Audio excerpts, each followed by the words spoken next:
Already the way the year 2024 has started,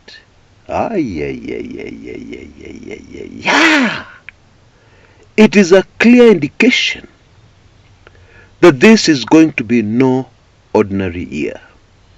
Okay? Now, the biggest shocker for me, very early in the year, is the fact, believe it or not, that major political leaders from the Kalenjin community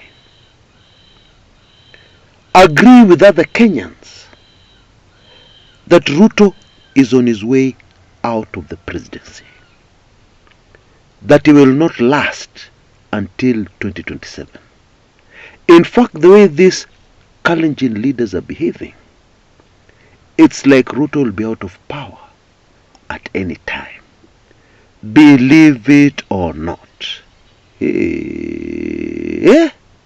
And where is this information coming from? It is coming from a major leader in the same community. Samson Cherargei, who spent most of 2023 fighting Kipchumba Murkomen, looking like he's not on the side of Ruto, looking like he's siding with his own Nandi community, rebelling against the Ruto presidency. Nandi community including famous names, famous rebels, like the former Nandi Hills legislator.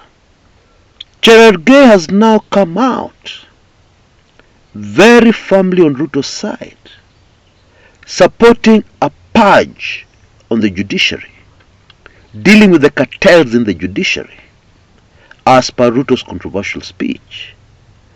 But then he also said something else. Cherargei has said that there are leaders within the community involved in supremacy battles, fighting to be the next Kalenjin kingpin, and wanting to take over as the Kalenjin kingpin immediately. Now, don't you find that super fascinating? You know, politicians are opportunists. And when they see something coming, they usually scramble to be in the right position, to take advantage, to come out ahead, when that thing which they're seeing coming finally arrives. And it is clear that this is precisely what is happening amongst the Kalenjin community. Stranger than fiction. How strange can politics get? Now, this piece of very explosive information also suggests something else. It tells us that politicians outside the Rift Valley, politicians countrywide, and especially politicians within UDA, are very busy repositioning themselves for where they'll end up in the event of a Ruto exit. Now, you know what all this means? Is that if you still cannot see this coming, and yet now politicians are clearly behaving in a manner to suggest that it is going to happen, then you really need to rethink your position. You know, with politicians, one thing you should always take very careful note of. Don't listen to what they are saying.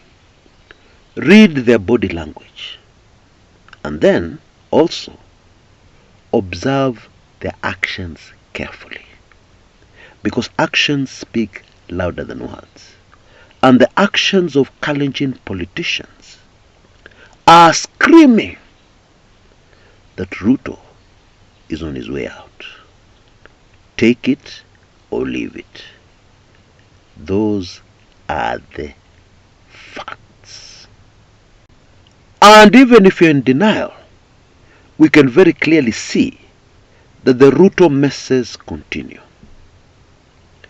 Yesterday, a peaceful birthday celebration for legendary patriotic politician, a man who has spent his whole life fighting for a better Kenya, Raila Odinga, was disrupted by the police. Raila was of course not in attendance. He was very far away in Mombasa, celebrating his 79th year on earth. Yeah, some UDA bloggers really wish it was in the 80s, but the truth is Raila is not yet 80. He is almost there, but he is yet to reach there.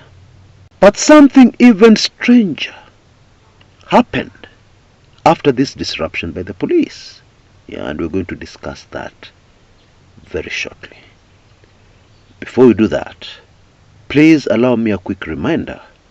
Our very special offer on those interested in sponsoring Kumekucha videos expires in a few hours today at midnight.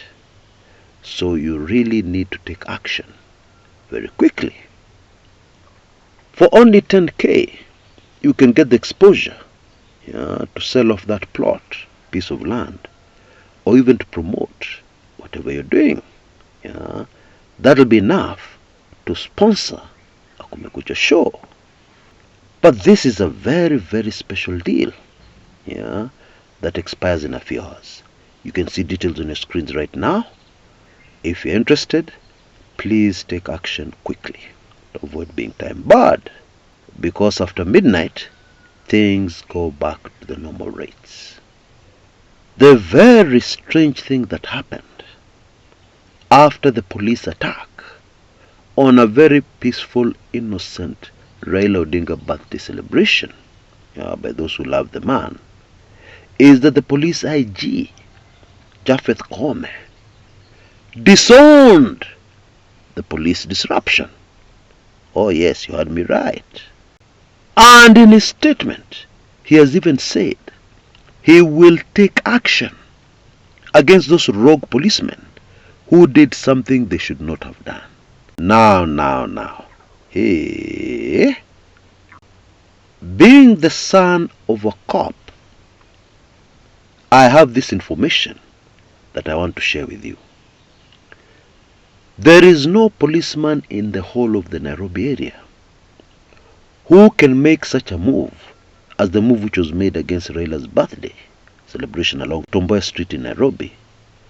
There is no cop who can do anything like that without the okay from the Nairobi Regional Commander. The police regional commander, Nairobi. Who is the police regional commander, Nairobi? Do you know? His name is Adamson Bungei, a Ruto blue-eyed cop. In fact, he was promoted to his current position courtesy of orders direct from State House. Bungei hails from the Rift Valley. And yes, Bungei is the same man alinyorosha watu during the demonstrations. You remember the protests over the high cost of living in the year 2023, where Kenyans lost their lives. This is the same man.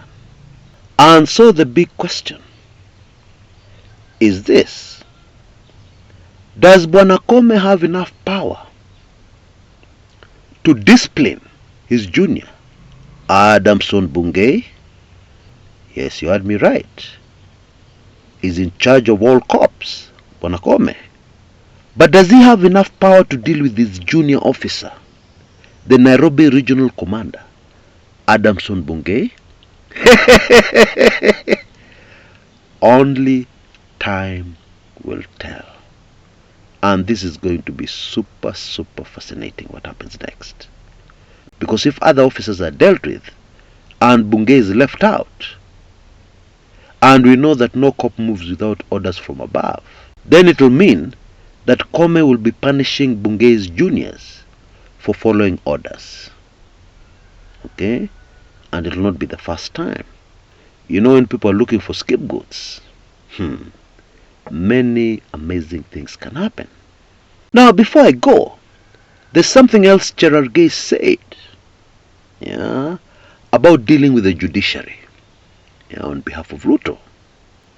He mentioned that he will fight for the introduction of a judiciary ombudsman, somebody to check the excesses of the judiciary, something to probe what is happening in the judiciary.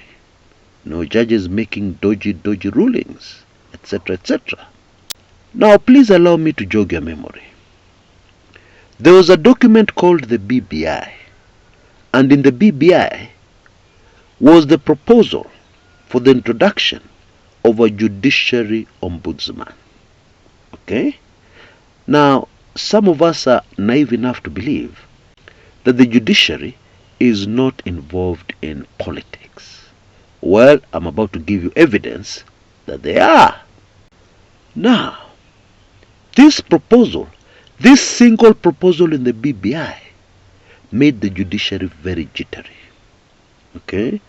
The powerful cartels within the judiciary were not happy. They could not get any sleep. So along came a man called William Samoei Ruto, who suggested to the judiciary that he too was against the BBI. And you know the rest of the story. The BBI was declared illegal by the judiciary. Jijazie. Hey, this Kenya of ours is just too rotten. It smiles to the high heavens. No wonder judgment is here. Hey, Raila Odinga in his wisdom and Uhuru Muigai Kenyatta, because those politicians know exactly what is going on within the judiciary, in their wisdom, they decided, for the sake of a better Kenya, we need a judiciary ombudsman. Okay? Kenyans said no. Ruto said no. Ruto people said no way.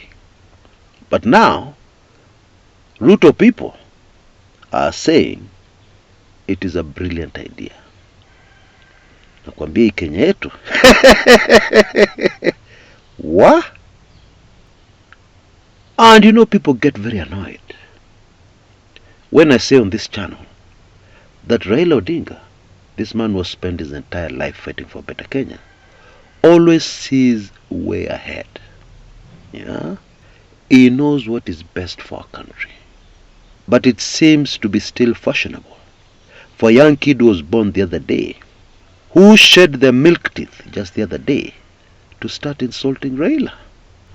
It seems to be the fashionable thing to do. And it is very sad.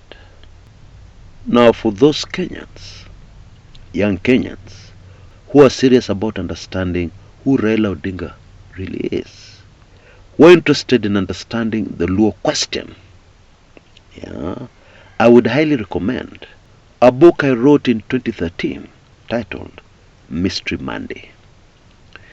This book has a chapter that lays bare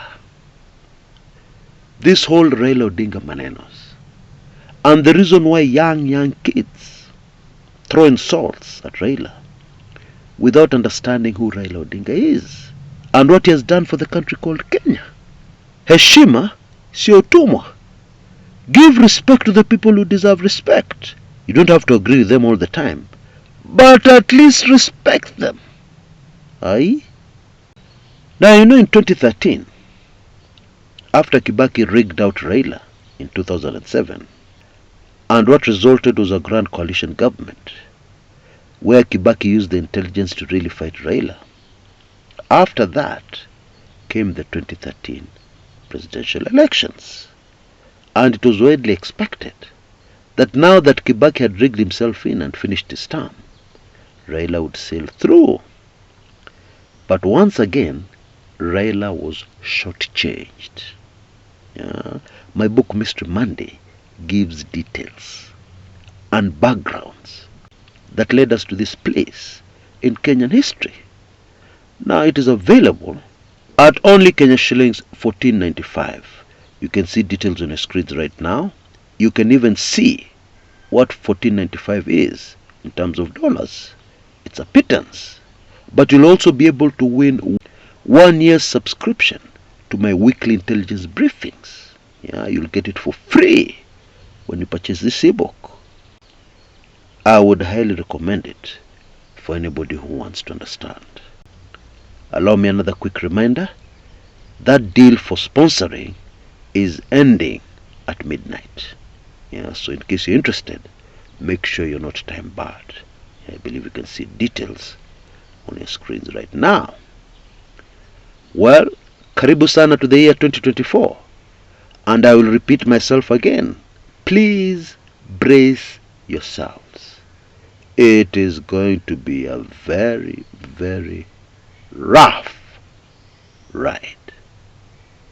And hopefully, if Almighty God allows, I will be here to analyze all of it for you. Until next time, this is Chris. Kumekucha.